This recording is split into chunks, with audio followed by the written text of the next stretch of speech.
I love this headline of yours. Kristi Noem shot her dog and political future in the head. If Kristi Noem, if you were the editor of Kristi of Kristi Noem's book, would you have suggested she put that little anecdote in there? I would have suggested it had she just done it differently, just phrased it differently or told the story differently.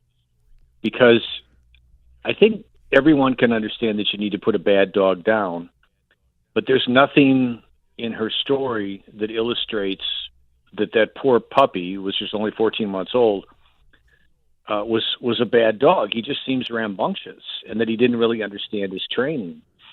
And the worst part of it for me is that she expresses no regret. And I don't mean that she did it, but just that it had to happen. She just says she hated the dog.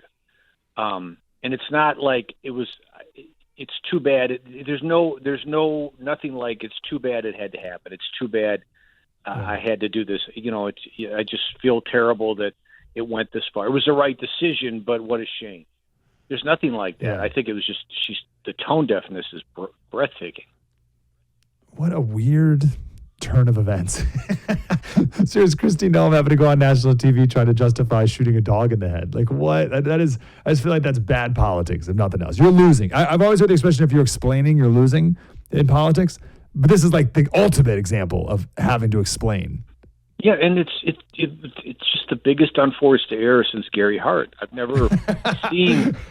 Why would she? It's like she didn't want to be vice president. There's a part of her subconscious that I don't want to be vice president. But also her behavior was indefensible. Shooting a 14-year-old dog in the head, and then she says she used a shotgun. I mean, good grief! And the dog just seems poorly trained, rambunctious. A dog that you can work with.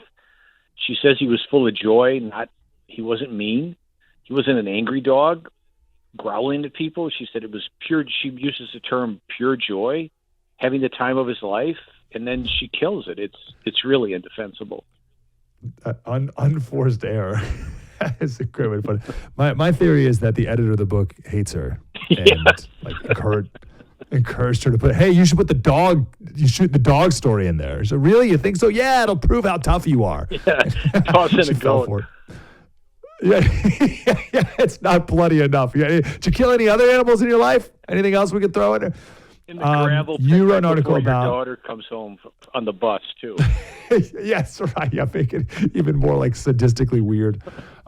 You wrote an article about my favorite picture that has come out of all this stuff. And there's so much good stuff that exposes the left and who they are. And that's why we're talking with John Rich in a little bit, because they tore down the American flag, put up the Palestinian flag, and then these frat boys were like, no, we're going to hold the flag up. And anyway, so like there's always like cool things. And like the PhD student who said we need humanitarian aid, and the dining hall is like down just like road over there. But you highlighted my favorite picture of them all, and it is the janitors that were held hostage, or at least were not allowed to leave inside of one of the buildings at Columbia that was taken over. Why did you choose to write about these three black working class men? Because it defines the hypocrisy and the elitism and the hate of these little punks. Because here aren't they supposed to be representing the oppressed, the underclass, the forgotten, the non-white people who are not who don't enjoy the privilege of the Hitler Youth at Columbia and whatnot, and here they are manhandling just three janitors, three guys just trying to make a living, and I don't care what color they are, but they're supposed to, and they don't care, and they're bossing them around, they're telling them they can't leave. And finally, the one guy fights back, and good for him. It just tells you who these people really are, and it's a double. It's a mixture of toxic narcissism and just hate for everyone who is not like them and who doesn't listen to them. They're totalitarians, really, is what they are. You will listen to me. I am the boss, and if you don't, we're going to break every law in the book to ensure that you do. And to hold someone even temporarily against their will, that is a violation. That is a huge crime. Of course, they won't be prosecuted because this is New York, but and it should be a crime. And I hope those janitors sue because they should sue. I hate our short John Nolte appearance. Usually we get to talk for much longer. I apologize. Put at the end of the hour here. It's not how John Nolte should be treated. But we got time for one more story. CBS trying to do this little rehabilitation with 92-year-old Dan Rather.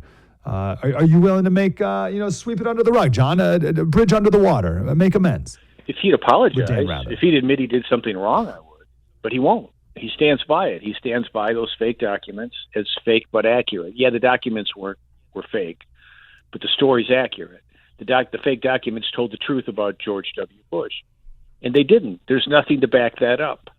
And he refuses to apologize. I am more than happy to offer forgiveness and second chances to people who say, listen, I screwed up, I'm sorry. That's good enough for me. But Dan Rather has not done that in 20 years, and so to hell with him.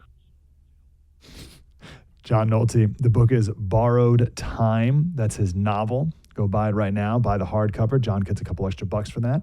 And how much money do you make every copy you sell? Up to now, I've made zero.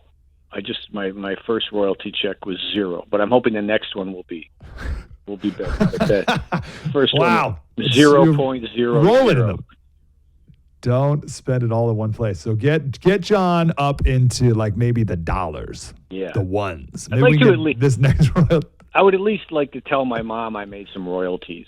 She doesn't need to know how much. Yeah. No, let her come up with a number. But let's make it as big as we can. John Nolte, Borrowed Time is the book. Great to talk to you, John. Thank you, sir. All right, buddy. Bye.